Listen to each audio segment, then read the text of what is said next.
this is, if you're logged into your Google account, this is what they have on you. And these are the buckets that you're in. Now, Pinterest has the same thing. Facebook has the same thing. And this is how they collect this data, and we can actually use it to target. So now we need, thanks. Now that all the housekeeping's done, Paul, you're going to hand it off to me. Thanks. I appreciate that. Okay. Well, you have to do all the housekeeping now. Okay. All right. So let's find that audience. So depending on what platform you are looking to use, finding your audience can be used in very similar ways, but also in some different variant ways. So we're going to explore that together. So if you're using Google Ads, first place I always suggest when looking to find your audience for Google Ads is actually go to your Google Analytics and not just look at your general analytics of who searched your site, but look at your bookings and as well as your traffic. So on ads, you can narrow down to the city, state, province, the age and gender, your interests, and your in-market segment. So as you can see in this image here, the person or the audience that are looking at and booking on this particular vacation site are interested in beauty, wellness, they're travel buffs, they're shoppers, and they are doing transactions here as well as just looking at your site. Okay. And you can look at the conversion rate too, so you can see which ones of these are actually converting better. Exactly. All right. So if you're using Facebook to run ads, you want to first set up your pixel to track your data, because you're not going to be able to do anything unless you have that Facebook pixel set up correctly. And when you have your Facebook, that's your piece of code that you place on your website. It tracks your user, and with that pixel, you can make sure your forms are completed. You could track your purchases. You could track your calls. It integrates your website. It integrates with your website. And it's a really good audience to have, because you know if they've already been to your website, so it's a warm audience for you. Your pixel can also help you target a lookalike audience. And like I said, it's a warm audience. So it's an audience that you want to be able to market to. And this is some insights of what your pixel helps you track. So you can see who your users are, and when they're visiting and how long they're visiting for. So this is the kind of data you can get with that pixel. Yeah, and keep in mind too, with all of these new iOS updates and everything, Facebook is getting hit the hardest as far as trackability coming up. So, it's going to be, we won't get into it too much. I've talked about that on my Vacation Rental Ninjas podcast. If you guys have heard of it, if not, but we'll throw it in the chat so you can get a link to that. But we've actually seen a mixed bag as far as being able to track users with the Facebook pixel anymore, and the ability to really see if Facebook is working or not working. So it's going to be tough going forward, but it's still a thing. Facebook's still out there, still viable. And it's still working for us, because even in this graph, we can see that, when the audience has interacted with our ads.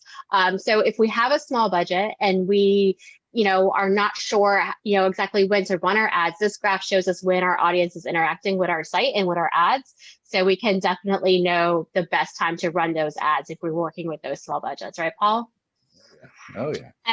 And then that pixel also shows us, the gender and age. So we do know, like you just said, Paul, that, Facebook has taken away a lot of those, metrics over the past year, and even more so last August, they took away tons more. So we don't have a lot of, interest that we used to, those targeting interests that we used to. It's harder and harder, but we still have data to work with, right? So let's use the data that we have to the best of our ability. Right. Exactly. Yeah. It's all about targeting and analyzing and making the best decisions that you can. Right. So moving over to Pinterest. And I think this is really that platform that goes underutilized. Yeah. Okay.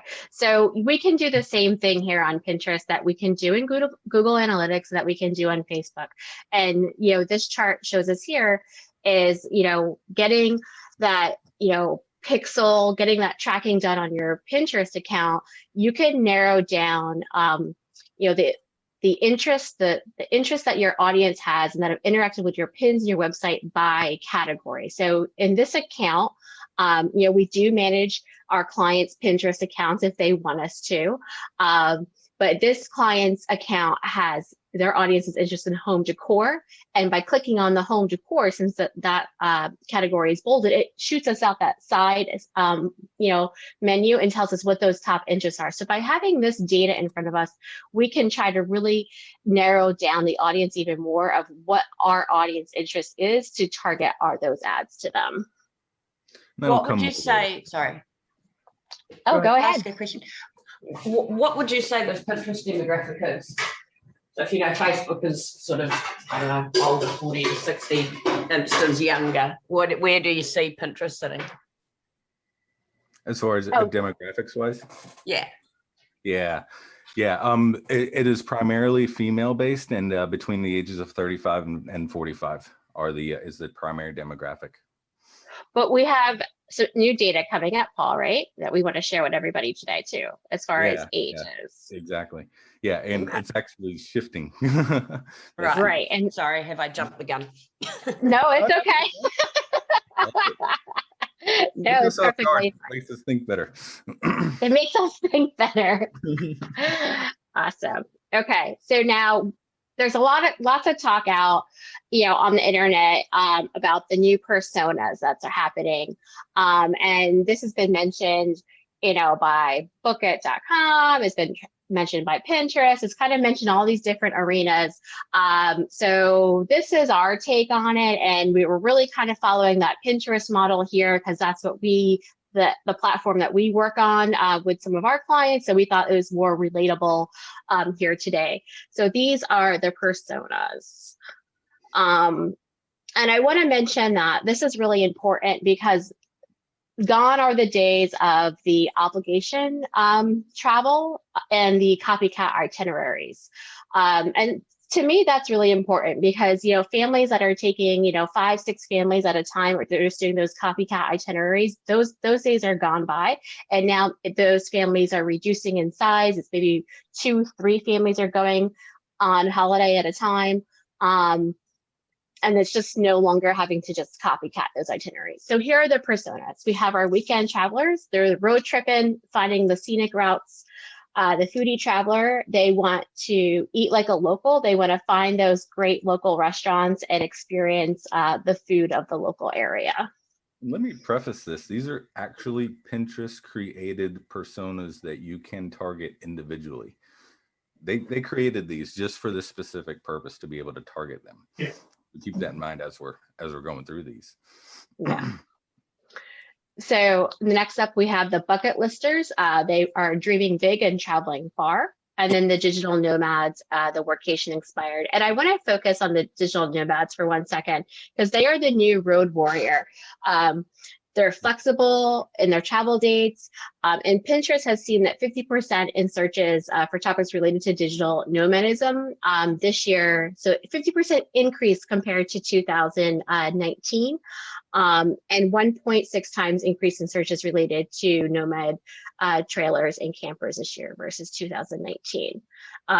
So this is a topic, and this is a persona that if you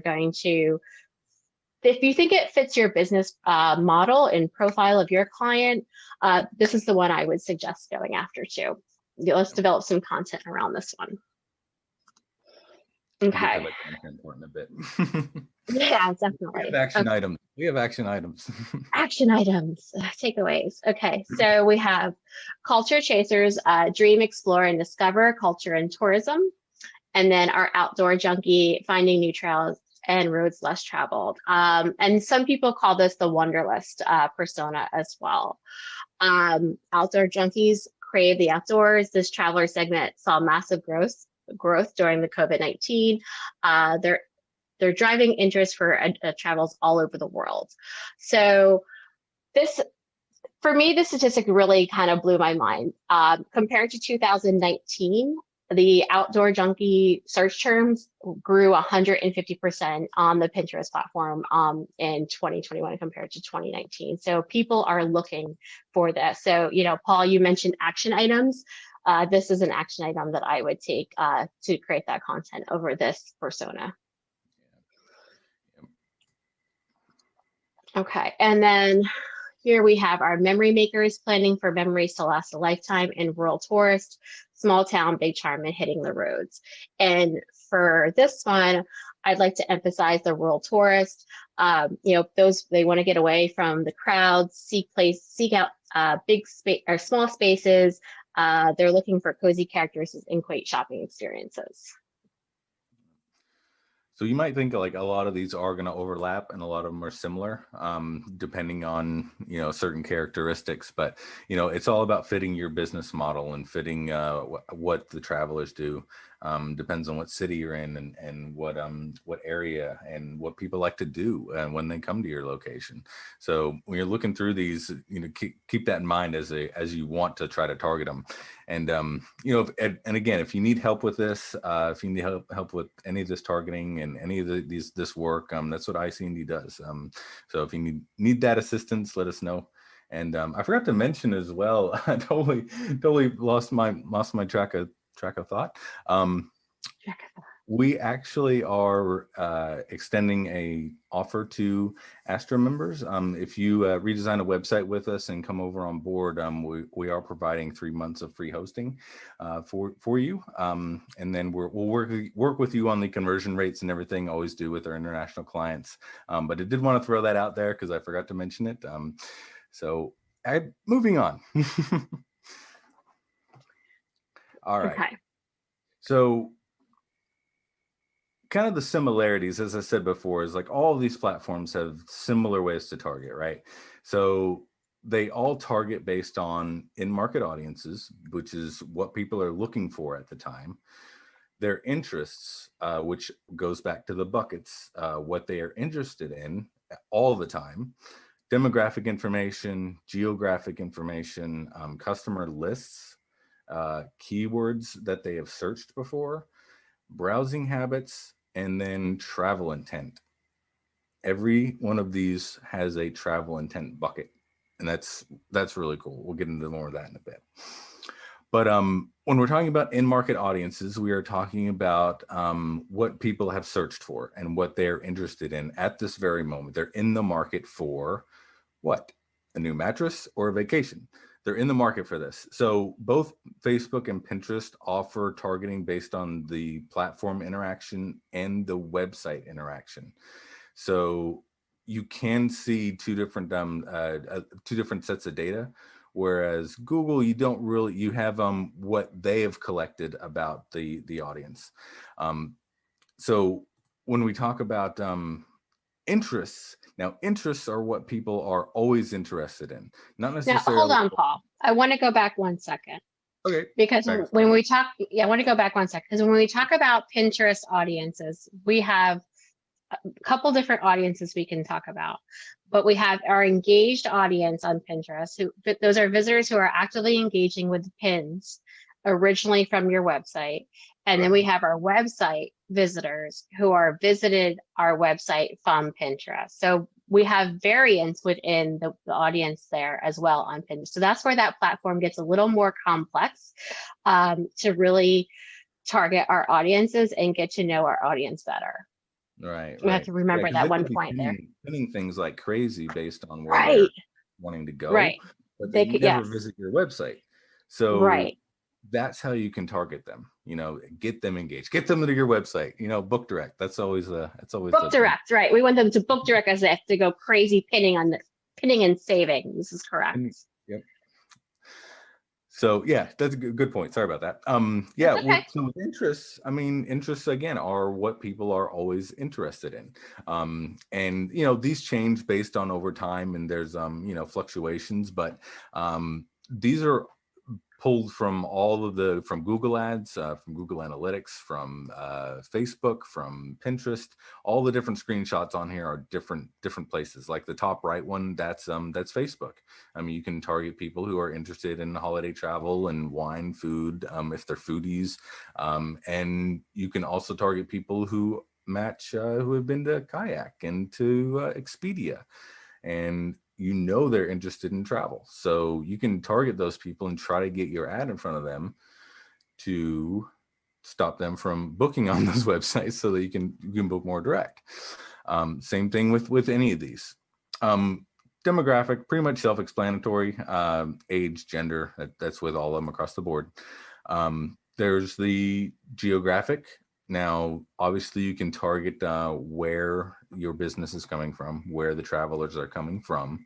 And usually you want to put your eggs in that bucket, right? In that basket, so that you can target them appropriately and not have to target all of Australia whenever nobody from all of Australia, when only maybe your big market is from Sydney, you know. And you can exclude certain locations, and keep in mind too, with the borders being closed and air travel limited, then it's definitely not worth it to target externally outside the country. So.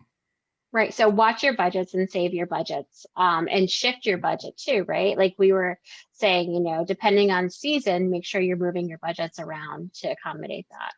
Oh yeah, exactly. You should always be moving your budgets and always adjusting. We're in accounts every month and always making changes. So this is the interesting one, and I bet you this is one that not a lot of people know about. But if you have a customer list of emails or phone numbers, previous customers, you can actually upload those to Google, to Facebook, Pinterest as well. Maybe? Yes, you can. Yep. You can definitely upload it to Pinterest. Look at that. So I know. You can target your same audience that has stayed with you and create a lookalike audience based on that audience. So it's good for getting in front of customers that maybe have stayed with you last year and then coming on holiday again. Or you can to also use that same audience to build a lookalike audience, the people that have the same interests and all those other buckets that I talked about, and then target them. So that's a way to upload your list, your internal list. Now we always get the question, should I put my leads in there? Should I, really go after the whole gambit, every email that I have, every phone number I have? I'm not going to say you can't, but do worry about GDPR stuff and people opting in to receive marketing from you. So you can definitely go that route if you want, but it didn't come from this podcast. No, it didn't come from a podcast because this is not the podcast. No, but I do want to point out here, Paul, really fast before we move on, that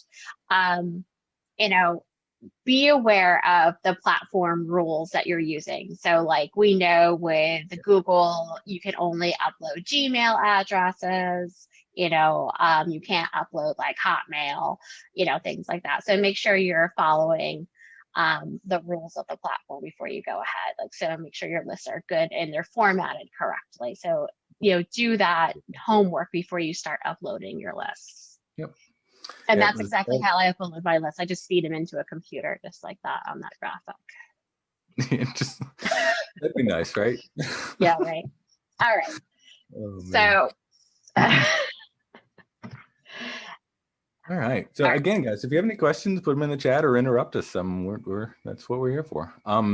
This one's cool too. The top left, you can actually see this is a way in Google Ads to target people who have either searched for something in Google or people that have different purchase intentions. So you can actually type in specific, be very specific. Now, it might not match a lot of people, but it is hyper specific and you can create an audience based on that.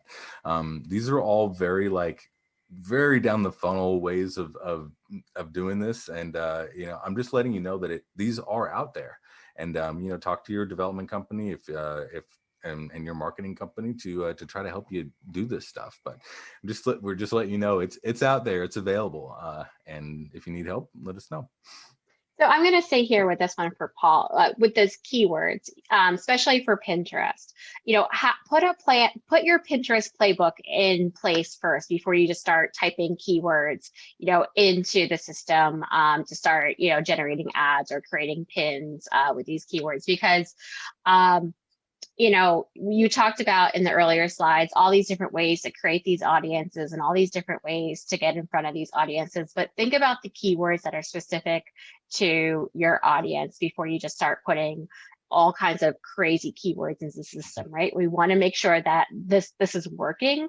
So we want to make sure we're using the correct keywords at the same time. So you put your playbook in place, do some research before you just start typing random keywords like beach. Be more specific to what you're typing in, right? Yep.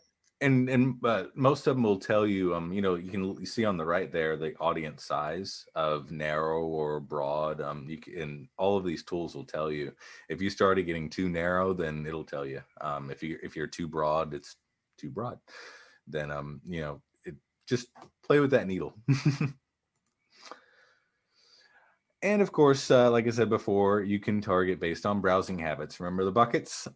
So based on what you've done in the past, and if you haven't cleared your cookies and all that mumbo jumbo. But the other interesting part, we talked about this before, was travel intent. So this is part of a custom intent audience. Now, the custom travel intent is the same as custom intent, and it's the same as in market, I guess you could say. Now, these are actually ways in Google and Pinterest that you can target people that are taking trips to certain destinations. Now, obviously, you see that Google Ads is a bit more refined. It has some drill down options that you are able to choose, whereas it stops at Australia with Pinterest. So obviously, there's still some refining to do. But you can do your refining with your keywords. So if Exactly. you're doing this in Pinterest, you can select Australia, but then refine your cities and states and areas and locations within your keywords. So that's a kind of workaround hack that you can do there. Exactly. But the point is really like travel intent, and this is how you get in front of people who are intending to travel to certain destinations. Big screen, a lot of text, but this is kind of the Facebook interface. I showed you a little bit about this before. I mean, you can target based on geographics and age and gender and people who match certain things. And there's that needle over there on the right that has the specific reach. And play around with those numbers and really try to think of different words that people might be using and put those in there and see if that needle moves. And the big ones right there in the top middle, you can see reach potential travelers, and that's set to on. So these are people who are planning to travel, as well as they're located in certain areas and they match certain criteria. So this is that narrow down part that you can really get granular with and find that audience. Now, this is the one that I like related to Pinterest, because you're doing pins, you're creating pin boards. And as you can see on this slide, that these specific pins were ads at one point, but if you're in your Pinterest interface, it'll tell you what your top what your top pins were for 15, 30 days, whatever metric you select. And then at that point, you can see what your top pins were. Then you can choose to promote those pins because you can see that your audience was interacting. So it kind of takes a little bit of guesswork out of it for you. So if you're like, oh my goodness, what is Paul and Diamond talking about? There was a lot of screenshots, lots of small text. They were talking about these things I've never heard about, or I'm just scared to even do, but I want to try something. You can just go over to Pinterest, create a couple pins, and over time, once some data is collected, it'll take some guesswork out of it for you, because it will tell you what pins are interacted with the most. And then that will give you a good chance of promoting those pins because your audience has already interacted with those specific pins. So that's a cheat, I would say. What do you think, Paul? You want to call that a cheat more than a hack? I'll call it, yeah, that's a good one. Cheat more than a hack. It's a cheat more than a hack. Okay. Yep, exactly. Okay. Yeah, it's just a matter of getting out there and doing it and starting somewhere. Yeah, I would agree. If you're going to start somewhere, start small, and then you can do a little cheat to start if you want to. Right. Okay. Yeah, and you know, the good and bad thing about all of these platforms is that you can get started right away, even though you don't have much. Now, what I mean by that is, you know, Facebook will let you buy ads even though you don't update your Facebook page, and Pinterest will let you post one pin and promote it even though you don't pin or make any boards. That's good and bad. Well, right? Yeah, because I would say this, Paul, if you start on Pinterest today and you create a pin, don't even promote it. Just start with a pin. On Pinterest, that pin is going to gain momentum over time. Like on Google, on Facebook, there's more emphasis on the first 24 hours of that post, where on Pinterest, that pin stays and gains speed over time. So Facebook, that, you know, it goes down the line. Exactly. Yeah. So your pin on Pinterest is going to gain speed over time and is going to be found in search more than on the other platforms. Yeah. But yeah, and the bad thing is they let you do that even though you might not. If somebody does actually visit your boards and they see you have nothing, or if they visit your Facebook page and they see you don't update it, that's actually you're kind of wasting your money a little bit there. You know, it's not going to, but Pinterest will be better than Facebook, but it's about your brand. You know, it's about keeping your brand up there. But moving on anyway. So we're moving on to search intent a little bit, and search intent basically means, okay, they found their destination, they're ready to book, and these are people that are actually starting to Google the destination, right? They're the ones that are seeking out where to go and seeking out the accommodation in that area. Now they're the ones creating pin boards. They're the ones that are actually interacting and ready to go, and they're easier to convert. The traffic is easier to convert. They're generally more expensive to show ads to because you are narrowing your audience a lot, but that's fine because you're going to get a better ROI on that side. They're ready to take action. Ready to take action. Ready to go. So, you know, with the search intent, you know, it's the ads that are on the top, and it's kind of you know, things have changed. You know, the 4 ads at the top, then there's the Google hotel ads right below, and then finally there's the organic ads if you're lucky. But you know, these ads at the top are exactly what you can target and use everything that we've just showed you to really narrow down that audience to people and save your money and do bid adjustments and get in front of those people. And don't worry about competing with the big wigs. I mean, we see that, you know, in the screenshot, there's Airbnb in there and there's hotels.com, but, you know, Google will spend your money and it will still show your ads. Even though you might not show up as much as Airbnb, that doesn't mean it's not going to show your ad up there every now and then and people are going to click it. So don't worry about that part too much. And you can still keep your cost per click low if you do it right. All right, so we kind of mentioned before, and we already had a question about the shift in age of bookers. So here we have it right here. So new for 2021, there's a higher percentage of younger generations looking and booking. So the chart that we show here is from Google Analytics from 2019 to 2021. The age brackets is, as you can see here, you know, that, what is it, that blue?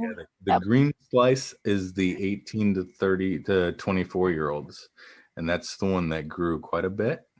And then the next one is the orange slice. from 17% to 23%. And this was the 25 to 35-year-olds. Well, thank you, Paul, because I couldn't read that. So thank you for reading that for me. So yeah, both of those are have grown and making up a bigger percentage of the pie, especially the younger generations. Now, obviously, they're the ones that travel more and weren't being as secluded and everything, but it's going to keep continuing. And there's even some other data that we have that's showing that.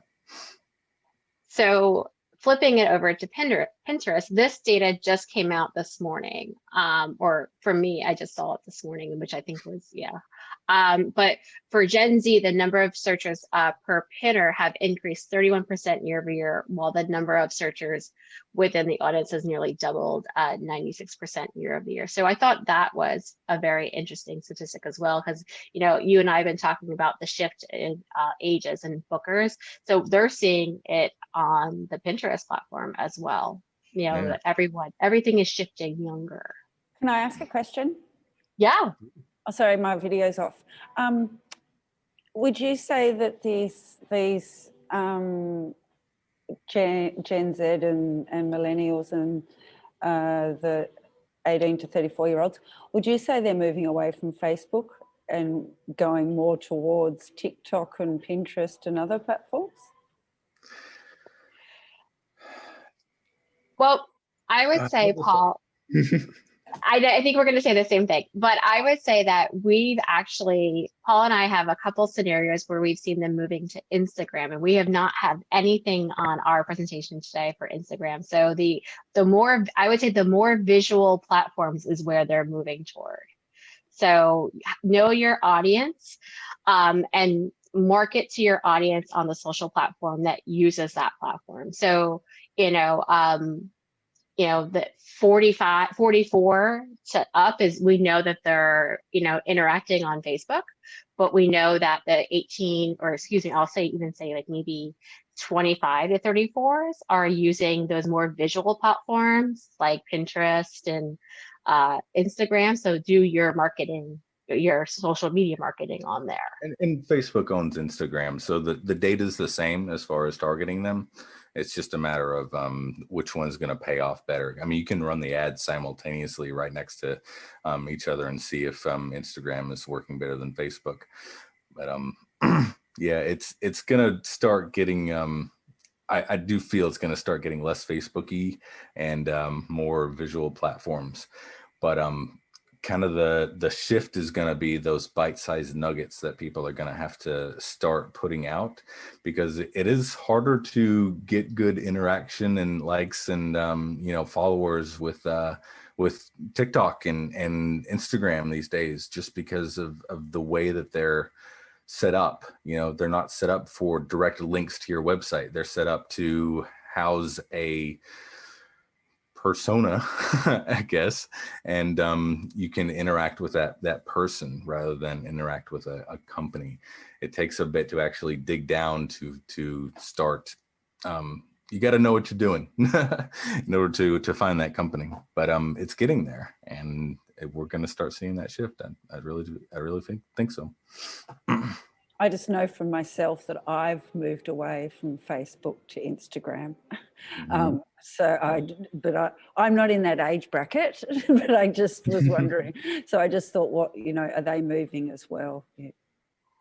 Yeah, and we're going to find the use of multiple platforms as well. It's like you may find something on Instagram, that you're really engaging with and you're really enjoying because it's beautiful and the imagery is very pleasant to interact with. But like Paul said, it may be hard to connect and link out to that company, unless that company is using a link tree or something, to get you to go back to the site. It may be hard to connect with what you're looking at visually. So you may have to go directly to that website if you know what that company is, and then jump to that, to the direct site. And so you're gonna have to maybe use various platforms at that point until Instagram gets more connectivity to go directly to sites. Thanks, Diamond. No problem. It's all about brand. All about brand. Yeah. So some quick tidbits about Facebook. And this goes this is like a perfect segue. When you're doing anything on Facebook or Instagram or Pinterest, you need to focus on the experience and not the sale. You have to focus on the dream phase, right? And get them interested in your brand. Post good things and good things will come. You can target similar audience, the same thing as with Facebook. You have to, if you don't have a pixel installed on Facebook, on your website from Facebook, you can go to Google and look at those affinity audiences and in-market audiences and target Pinterest Pinterest and Facebook based on that. And then again, like I said before, make sure your audience isn't too narrow or too broad and it's qualified, and just focus on those right demographics. And we said they are shifting. So landing page. Yeah. So, we talked about where we're going to send these people to once they kind of, get onto our pages. So, we mentioned those new personas. We want to make sure that any content that we create around those new personas appeal to those audiences. Do you have a page on your site that talks about your local food, highlights your local area restaurants? They're dreaming. These clients are dreaming about their next holiday, and they want to know everything they can and do in your area when they come to visit. So they want to get familiar with your brand. It begins the sales funnel, as they're dreaming about visiting. And it's not time for the hard sell. It's really, putting them in the envelope of coming to you and, getting that full 360 experience. So think about the personas as you're creating content, either on your landing page and then whether it's a blog article, anything like that. Yeah, and we've actually played around with this before, running A/B tests with different ads, and it's interesting that we started putting actual reviews in the ad text itself, and this is Facebook particularly, but whenever there's stars and whenever there's a good review, we get more interaction as a whole than the ads that don't have that stuff. So just want to throw that one in there real quick. If you are doing ads and you haven't played around with that yet, star ratings and testimonials are a good way to keep you in front of people. And this is especially good if they've already visited your website and they haven't booked yet, and then you're just trying to nudge them along a little bit and trying to get them a little bit more familiar. So I guess, Paul, I would say that's our hot take for brand reputation, right? To assure any of your clients and your customers that they're getting an awesome experience. Like if they're, like you said, just nudge them over the edge. Like, yes, you're going to get an awesome experience because all these people had an awesome experience. They left 5-star reviews. If I saw an ad, if I got a remarketing ad that said 5 stars, I'd be like, yes, I'm going, I'm booking. All right. All right. So we talked a lot about Pinterest, and maybe we've peaked, or maybe you're Pinterested, right? Are you Paul, are you Pinterested? Are you Pinterested? Yes. I don't know. Are you Pinterested? Yeah, I know you are. All right. All right, so let's get started with Pinterest. One thing I want to show here is that Pinterest is the only platforms where ads are an additive. It's a visual first format. You can showcase your brand in very simple vertical or square images. They have those carousel. They have that visual carousel you can use. You have just new last week, they have Pinterest idea ads and formats you can use. So that the platform is always changing. And many times, and the use of these 3 images here is many times people don't realize that they're even seeing an ad until they click through and they're like, oh, this is an ad. Okay, well, cool. I like this product now, or I like this place now. And just not doing the hard sell. Exactly, not doing the hard sell. Like, this is Tybee, Georgia, and it's 3 the same image 3 different ways. The first one's a promoted ad. The second one is what an influencer, using that image. And then the last one is just an organic pin there. But it's not a hard sell. You don't even kind of realize you're looking at an ad and you're like, oh, okay, we're going there next weekend. But I want to stay right here. It's newly released today data out of Pinterest now has 5 million searches per month on the platform. So they are really gaining speed over there. People are looking for travel information, they're pinning, they're saving. So if anything you walk away with today is the Pinterest is gaining speed, and that's where you want to maybe it's interesting because I mean you don't hear much about Pinterest and it's the dark horse. Do it. It's the dark horse. The dark horse, right? It's the dark horse. It's the dark horse. Still there. People are still using it. It's still there. And people are getting bookings out of it. Right. Can I ask something again? So, so are you thinking, because with Pinterest, you can pin all the places that you want to go to and save that you can't do on Facebook? Yes. Yeah, and you can share. So like you can create a pin board of all the places you want to go to, and you can share your board with other members of your family, with your husband, with your girlfriends. I pin all kinds of things on a board. I create a board just to, weekend getaways, and then I'll share it with my spouse. Thank you. Excellent. Yeah. And then you'll be targeted because you've shared and pinned and then he will be too. A specific area. You're in that bucket now. Excellent. Okay, got it. Now I can see why Pinterest is growing then, because it can do things that Facebook. Right. Yeah. Yeah, it's so visual that you can share it, you can keep it, you can collect those pins together into a saved board, then you can share it off to anybody that maybe you want to share it with, and that content keeps growing as it keeps getting shared. Yeah, I think that's probably the biggest differentiator is it is timeless. There is no like date format or anything like an article or a good published piece of content that is pinned on Pinterest from your website that's 5 years old can have just as much traction as something that was published last week, because it's already been taken and pinned on all these different boards out there and shared and repinned and promoted and all that stuff. And it's timeless.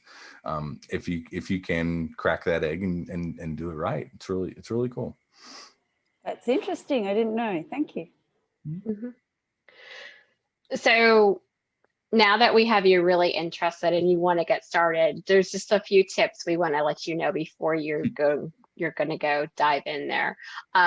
You need to make sure that on your Pinterest platform, you verify your website. So there is a verification code that you have to install on your website. So talk with your web designer. Talk with who does your digital marketing, or if you're a client of ours, get with us. But make sure you install the verification code and then have that code match up with Pinterest to verify your website. So that's the first thing you need to do. You need to make sure that you install the Pinterest conversion tracking. So conversion tracking actually is very new to Pinterest, Paul. We talk about conversion tracking on Google and Facebook, but for Pinterest, that's a new thing.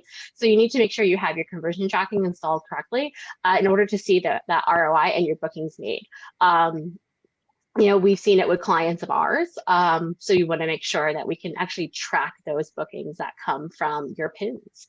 And that code, that pixel, also helps you create custom audience based upon pin interaction, who's seen your pin, who's interacted with pin, and who's coming to your Pinterest boards from your website and who's going back and forth. So who's going to your website from your pins, who's going to your pins from your Facebook. So that back and forth interaction helps you create audiences. And then the last thing I always recommend is assign your user permissions to staff. So you can do it to your internal staff, your marketing team, your agency, whoever you're working with, you can assign different user permissions. And that's a new item as well that they just rolled out. Mm-hmm. So those are some quick tips there. And then There's different ads that you can be running. For me, we have awareness, consideration, conversions, and I'm just going to put this out here. There is offline sales as well.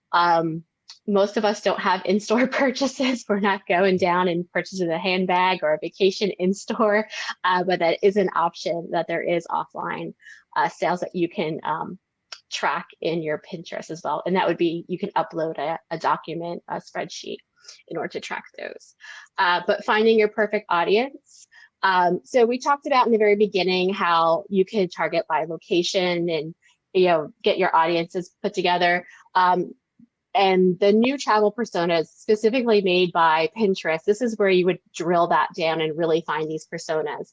So when you click on travel, all these different options that you have here. Once you go into travel, you can go into travel type, travel interests, and then you can check off all these different boxes. Is somebody interested in foodie travel? Are they interested glamping? Are they interested in a road trip? So that's our weekender traveler. So you can see how these different boxes check off and match up with these new personas. And that's how Pinterest created these new personas. And you can check all these off to really narrow down and find your audience that you're looking to target. And then the last one here is adding layers.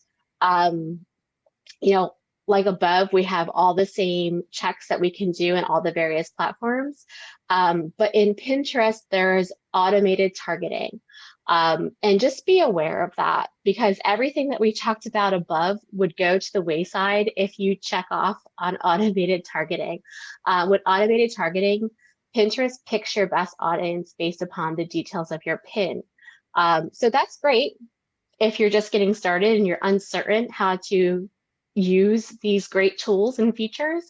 But if you feel comfortable enough to use, you know, all the training and all the resources that are available to you, you want to make sure that you don't have the automated targeting checked, because that could just kind of undo all the research that you did. Yep, could go haywire and makes it, the computer makes its own decisions. Google has the same thing, Facebook has the same thing, and when you do it manually, it's a lot better.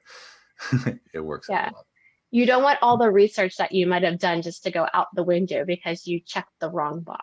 So I just want to call that out. If that's a box you want to make sure is not checked. Okay. And then we have closing actionable items. 4 minutes. Oh my goodness. Actionable items. Okay. So we know our personas, we know our audiences. We talked about it earlier. Create landing pages, include properties on these pages that fit your targeted persona, include activities they may enjoy. And we said it earlier, is create blog posts and include the buzzwords and keywords around the personas themselves. So these are the content pages that your ads should be landing on.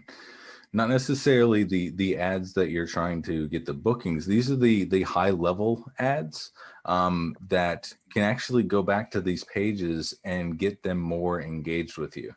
Yes, it's a lot of work, but it's the way that you can get in front of that new audience that you might not have ever been gotten in front of before. This is the soft sell, you know, not the hard sell version. Now, of course, you can still be running ads and sending people directly to your booking pages right away and stuff like that. But this is the longer way and the like I said, the softer sell way of doing it. And then surveys. You could also use surveys. They're not just for post days. You can now use your email surveys to segment your audience, engage your customers, and find out their interests.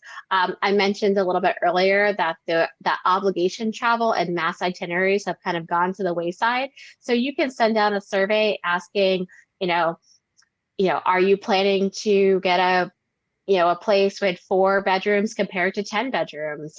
But then in this survey, we're asking, what are your interests as an outdoor travel, beach fun, spa day? And by gauging somebody's interest in the activities that they want to do when they visit you, you can also kind of group them into persona and put them into segments on your email list. So surveys is a really great tool to use, to gauge where your audience is now. Yeah. Yeah, and if you wanted to, make it black and white, you can take those personas that Pinterest just came out with and ask, hey, which one of these are you part of? And then build that list based on if you don't know what persona everybody's part of, then use that survey. Ask them. Yeah, like which one We had a good response from surveys that we've sent out for our clients to their previous guests. It was a good percentage of responses and open rates, and it was actually surprising. And I really feel it's because they felt engaged, and that the company was listening to them. Yeah, and they felt that they wanted to share their opinion too.